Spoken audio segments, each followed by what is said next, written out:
Well, hello, my name is Sarah McCubbin, and I'm so glad you're here with me today. I'm from 10 Minute Momentum, and I talk about all kinds of things related to education, raising kids, homeschooling, all kinds of stuff. And my husband and I have 9 kids, ages 21 down to age 5.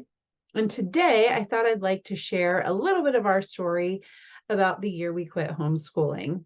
So, I have been a homeschool parent for 16 years now, but after 14 years, um, we quit homeschooling.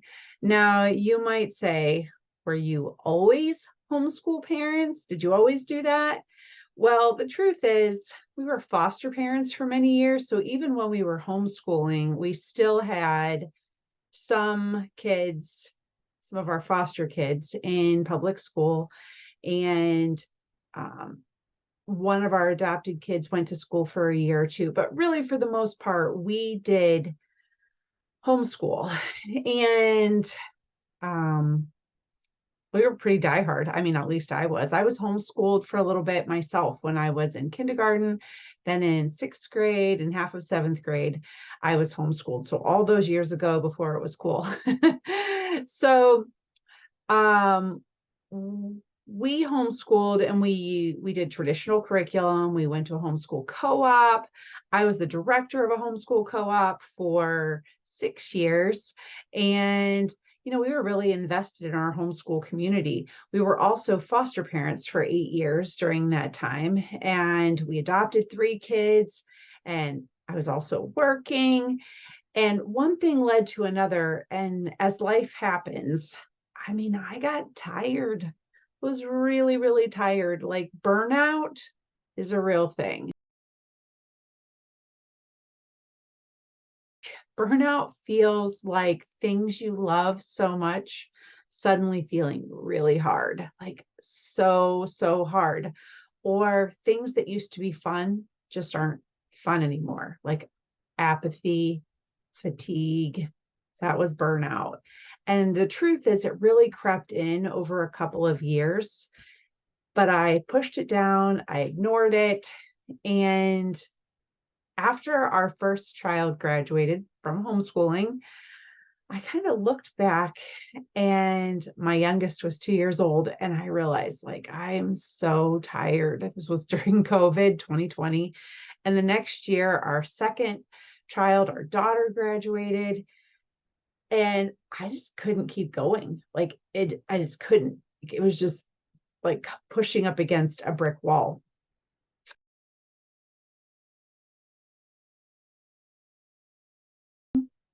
I think life led up to quitting, right?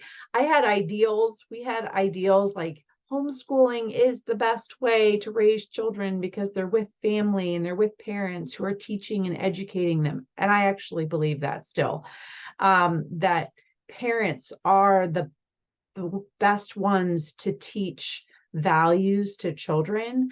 And if you read your Bible, parents are the only ones who are commanded to train children. So I absolutely believe that. But the reality is, I just couldn't do anymore. And I was exhausted. Like my brain hurt from being so tired. And my husband was saying, like, could we please just send them to school for 1 year? And you know what? Like, we have good school options around us. And as I started talking to each of my kids, this was the interesting thing. So at the time, there were 6 kids that would have been affected by going to school. And the oldest one was in 10th grade going into 11th grade. And I said to him, hey, you have done most of your high school credits. Like he only needed English to graduate or something. He had done 7 high school sciences. He's one of those really nerdy academic kids. And I said, you can go to college or you can go to this private high school. And he had wanted to try school for years. And so he said, I'd like to go to school. They had an engineering program. And so he said he'd like to go. My daughter, who was going into 9th grade, she had wanted to run cross country for years. She struggled academically, but the school said, yes, you can come. And so she decided she wanted to go. The next one, he had been in school for a couple of years. Um, there was one kiddo of ours who always struggled being homeschooled. He was super active, like literally swinging from the chandeliers when he was three years old, climb on top of the refrigerator, jump off the mantle, like crazy, crazy stuff. And so the wintertime was really hard for him. And he went to school in fifth grade when God made a way, opened a door for a local Waldorf school, which was very outdoorsy. And he went to school that year, which turned out to be, that was 2019. So it was cut short by COVID. And so he was already he had already been in school when we were putting all of the kids in school. And then there was the other circumstances. So those are the older kids. They were kind of ready for something different. And so they were okay with trying out school. But in the younger group of kids, one of my children really, really has struggled with reading. Like, we have done all the things. He has an IEP and he's had tutors and done brain training and like tons of things. And I was tired because it was lots of driving to tutoring, lots of help. And we found a school near us that really specialized in helping kids like him. And it was so cool how God brought it about, because I had never heard of this school. I've lived in the same area for my whole life, like 40 years, and I've never heard of this school. And in 1 month, 3 different people recommended this school. And God has this pattern with me where he will often send multiple people to tell me the same thing. So I will hear it. And so we checked into this school and it was a great fit for him. And they also took traditional learners. So we decided to send our younger kids too. And kind of that's what led up to it. God just opened all these doors for situations that our kids were excited about or that were really good fit for the needs they had at the time. And you might wonder, like, having homeschooled for so long, were people supportive of this move? Like, for our family to just suddenly quit? And really, we got the full spectrum. On one end, we had family members who were like, yes, this is a good move. You're tired. Like, they could see that I was tired. My husband was tired.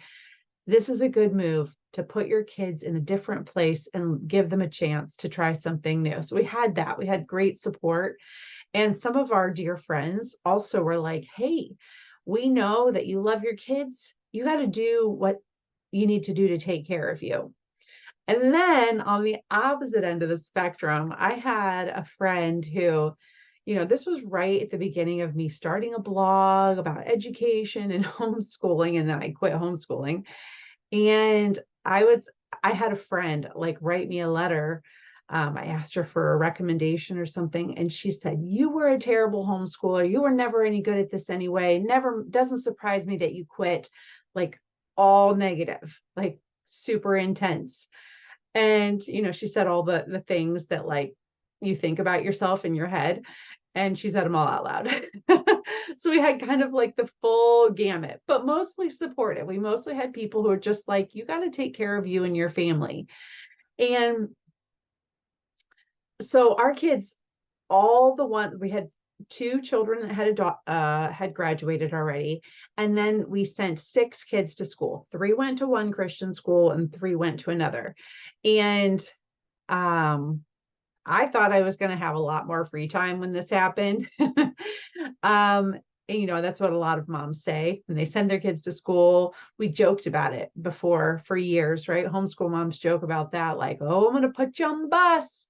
We dream about all the free time. But really what I did, because I didn't put them on the local bus, was I traded a lot of my school time for driving. So I was driving hours a day to take my kids to school or to pick them up or whatever, going to all the activities they were now.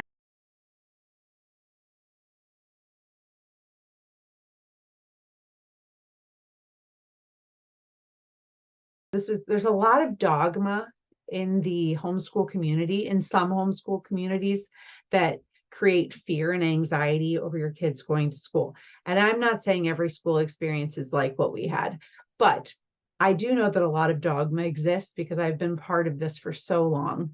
And the reality is that the kids all benefited from their year in school. My one who was going into his junior year, I always call him my nerd. He's very sciencey, very academic, very smart, and he benefited by being surrounded with people who love science as much as he did. He had an engineering teacher and science teachers and math teachers and people who could just like speak his language. And he loved that. He joined a robotics team and he joined the bowling team. He was doing all kinds of stuff. Like all of a sudden, my kid, who was like more quiet, had all these connections and friends, and he loved it. He did say, and I'll have to get him on here and interview him sometime. He said homeschooling is definitely the way to learn if you want to learn the most quickly, but he enjoyed his 2 years in school.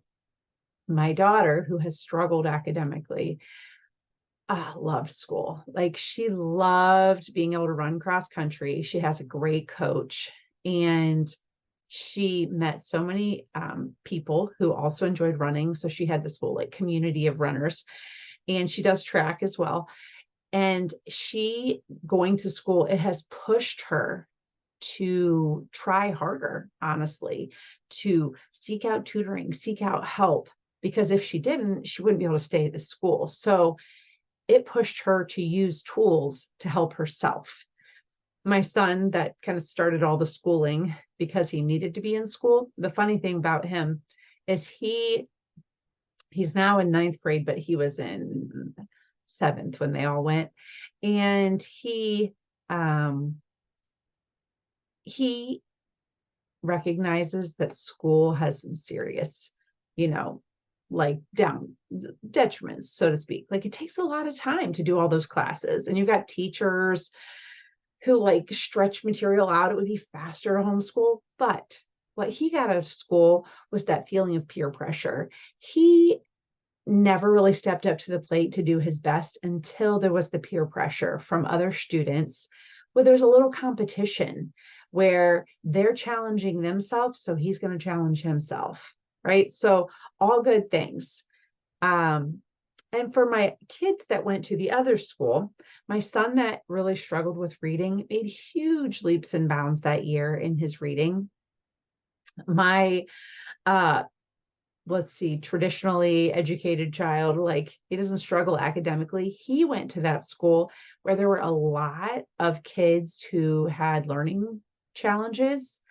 And I would say that being in that, he was very under challenged at that school, very, very under challenged. And I think it made him appreciate learning. It created an experience for him where things were super, super easy, but the next school that he went to was super academically challenging. So it's created this like conversation point for him where he has these both extremes, situations where there's a problem when you're under challenged, and then there's a different set of problems when you're kind of over challenged. So we have lots of good conversations. And my son that was in first grade, he went, and honestly, the biggest part, he loves people, so that was fine. He loved being in class. And for me, since I was in that tired space, he learned to read that year, which, if you've ever taught a child to read, that is a huge benefit if somebody else teaches your kid to read. All right. So there were lots of benefits to that year. Do we homeschool now? Well, yes, we do. After that year of sending them all to school, half of them stayed in school. Well, 4 of those kids stayed in school, and then 2 of them came back home to be homeschooled. And now we have a kindergartner who's homeschooled. So this year it's kindergarten, 3rd, and 7th grade. And honestly, it's fantastic. I've got a great system. I love homeschooling. these kids at these ages and stages.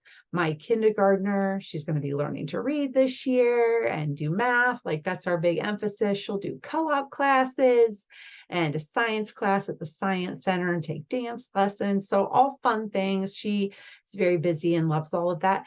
And our third grader, he's going to do all those things too. Maybe not dance, maybe not. We'll see if he wants to. They also have time to spend time with their grandparents and their cousins. And my seventh grader, he's doing so many classes. He's doing science classes and Spanish, and he gets tutoring multiple days a week. He's running cross country with the local cross country team. And so I feel like everybody's kind of in a great place this year where they're still learning, still enjoying. And if somebody was to ask me, like, what advice do you have for someone who's thinking about quitting homeschooling? I would say that's probably the wrong question. The right question in my mind is, what is the right educational choice for each of your kids in this season? What's the right educational choice for you as a mom? Like, because you count, you as a dad, like as parents, where are you at right now? Like, what do you need? I think that was one of the big aha moments for me when we were considering this, is that I mattered. And as moms, we're really good at putting ourselves on the back burner, but I'm a huge advocate now. Like the educational choices we make have to work for the whole family. And I would say that if you're trying to figure out whether to make a choice, one choice or the other choice, first of all, the best person to ask is God, right? Like he made us, he made our kids, he knows their future and he has good plans for them. And so praying and asking God for wisdom is the number one best thing to do. Second, if you need someone to talk you through, coach you through it, I do offer educational coaching. I would be happy to do that. I've dropped a link below. And you can talk to other people. Talk to people who've sent their kids to school for a year or more. Talk to kids who've gone to school. What did they like? What did they not like? Go talk to the teachers at your school. Go talk to the administrators. Talk to the public school. Talk to the private schools. I never thought my kids would be able to go to private school, but God really opened doors and made a way for them to go. So sometimes you don't know the answers to these questions because you haven't asked the questions. You have to start investigating and digging. And if I could go back to myself, 3 years ago when I was really struggling over this, I would give myself the same advice because it's been such a blessing for our family. I hope this video has been helpful. If it was, I would love if you would like and subscribe as I make more videos for you in the future. Have a great day.